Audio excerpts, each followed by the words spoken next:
ever wondered how machines make decisions just like humans? Well, that's not a rocket science. So, if you could see, there is an algorithm behind the scenes, and that's the algorithm we are going to explore today, and it's called as decision trees. Well, in today's video, I'm going to take you into a short code demo and of course a simple visual story. Ready? Let's get started. Okay, so what are decision trees? A decision tree is like a flow chart. It asks yes or no questions step by step, just like we do. For example, just check out the screen. If you're deciding what to eat, we can say whether, are you hungry?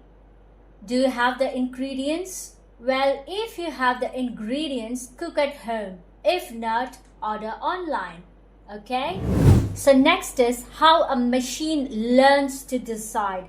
In machine learning, decision trees break down data by choosing features that best split it. For example, say we want to predict if someone will buy a product based on age or income. So here we have the income. Okay, so if they have the income greater than 50k and if the age is greater than 30, they are most likely to buy a product. So if not, it just cut down over here. So this is how machine learns to decide.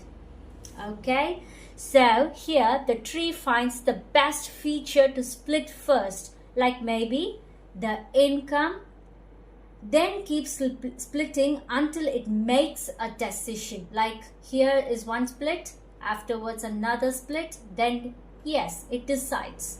Okay, so here you go. Let me just show you a small code demo over here for visualizing. Okay, so just check out this first cell over here. Okay, so first we import the tools we need. So that's the first step. And we are using decision tree classifier from sklearn. Alright, so which helps us to build the model.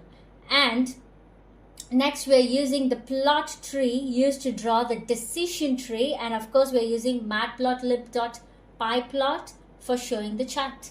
Okay, so this is what is on the first cell. Okay, so let's just move on to the next one, which is the sample data. We're going to define the sample data. So now we define our data. X has two values, age and income. For example, the first person is 25 years old and earns 50,000, and Y is what we are trying to predict. So 0 means here no buy, and 1 means here buy.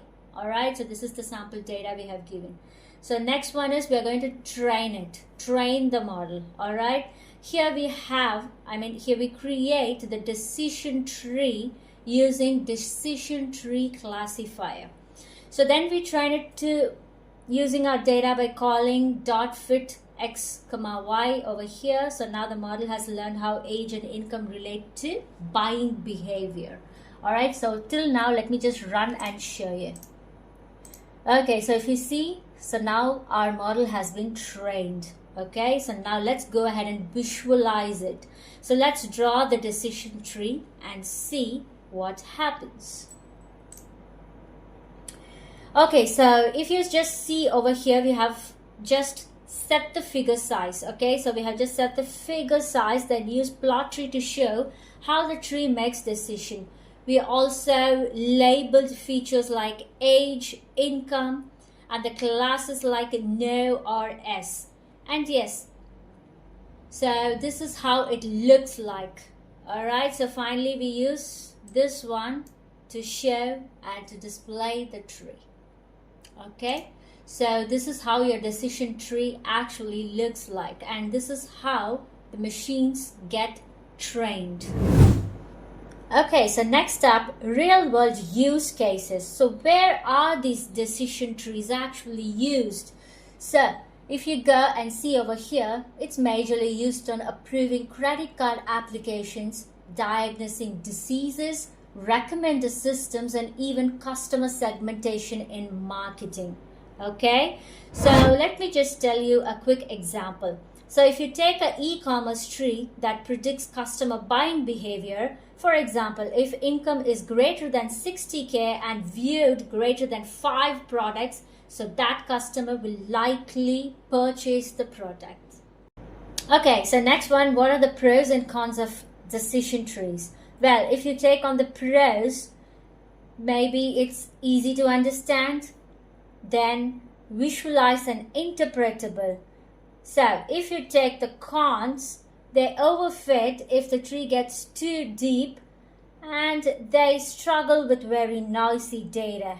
Okay, so that's why we often combine them into something stronger like random forests. And yeah, of course, that's coming soon on our series, so stay tuned for that as well.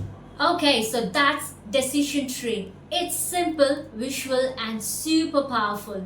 Okay, so today, if you have learned something valuable, go ahead and hit that like and don't forget to subscribe to our channel. And one more thing, if you really have love for algorithms, go ahead and drop a comment. Okay? So, if you're a founder or a business owner who is looking to use AI to solve real world problems for your business, something like customer prediction, churn detection, then let's chat via Site Encoders. Please do check out the link on the description.